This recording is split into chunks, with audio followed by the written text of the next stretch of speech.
ஒரு கொதி வர பிக்னிக் ஸ்பாட்.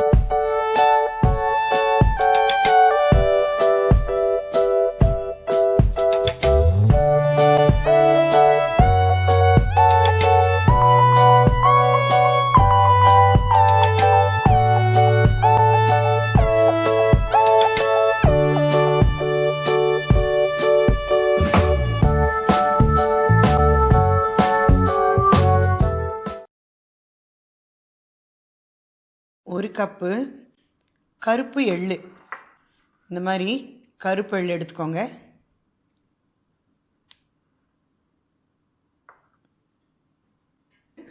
மைக்ரோவேவில் வந்து 1 நிமிஷம் வச்சுக்கலாம்.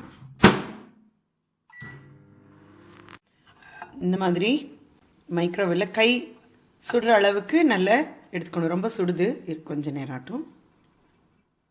இப்போது இந்த சுட சுட இருக்கிற இந்த கருப்பு எள்ளை மிக்சியில் ஒரு நல்ல கொஞ்சம் மையாட்டை அரைச்சிக்கலாம். 1-2 அரைச்சாலும் சரி, மையாட்டை அரைச்சாலும் சரி, நம்ம இதை அரைச்சிக்கலாம்.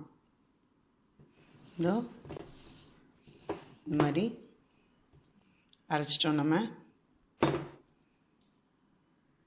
சுகரில் ஒரு 2 டீஸ்பூன் தண்ணியை ஆட் பண்ணி மைக்ரோவேவில் வைக்கிறேன். அது ரொம்ப கரைய வேண்டாம், அது கரைஞ்ச அளவுக்கு இருந்தால் கூட போதும். நம்ம எடுத்து லட்டு பண்ணுறதுக்கு சரியாக இருக்கும். பாகு பதமெல்லாம் வரவே வேண்டாம். இப்போ அந்த சர்க்கரை வந்து பாகாட்டெல்லாம் இல்லை, கொஞ்சம் கரைஞ்சாலே போதும். நம்ம பொடிச்சு வச்ச எள்ளை இந்த மாதிரி ஒரு பவுலில் போட்டு வச்சுருக்கோம். இந்த இதில் போட்டு இதோட கலந்துடலாம்.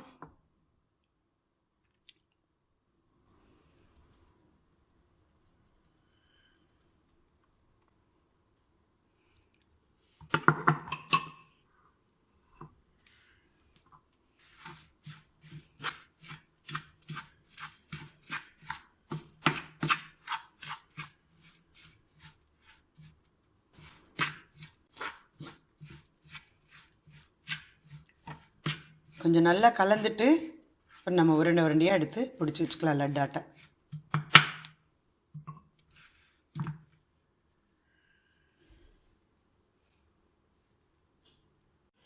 சூப்பரான இந்த கருப்பு எள்ளு உருண்டை, எள்ளு உருண்டை. இது வந்து நம்ம வந்து அடுப்பே ஆன் பண்ணல. எங்கே போனாலும் ஒரு இந்த மிக்சி பாத்திரம் இருந்து அப்புறம் மைக்ரோவேவ் இருந்தால் போதும், பண்ணியாச்சு. இது வந்து ஆக்சுவலாக நம்ம வந்து ட்ரை ஆக நல்லா கெட்டியாக இருக்கும், நல்லாயிருக்கும். கொஞ்சம் நேரம் அப்படி விட்டோன்னு பாருங்கள் எவ்வளோ நல்லாயிருக்கு. ரொம்ப ஜோராக இருக்கும், சாப்பிட்றதுக்கு உடம்புக்கு ரொம்ப நல்லது.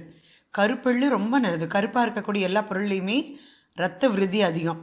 ஸோ இந்த மாதிரி நீங்கள் மைக்ரோவேவ்லேயும் பண்ணிக்கலாம். இந்த மாதிரி எல்லாமே பண்ண முடியும். வெள்ளை எள்ளோட அது, கோதுமை மாவோட லட்டு எல்லாமே பண்ணலாம். கண்டிப்பாக பண்ணி பாருங்கள்.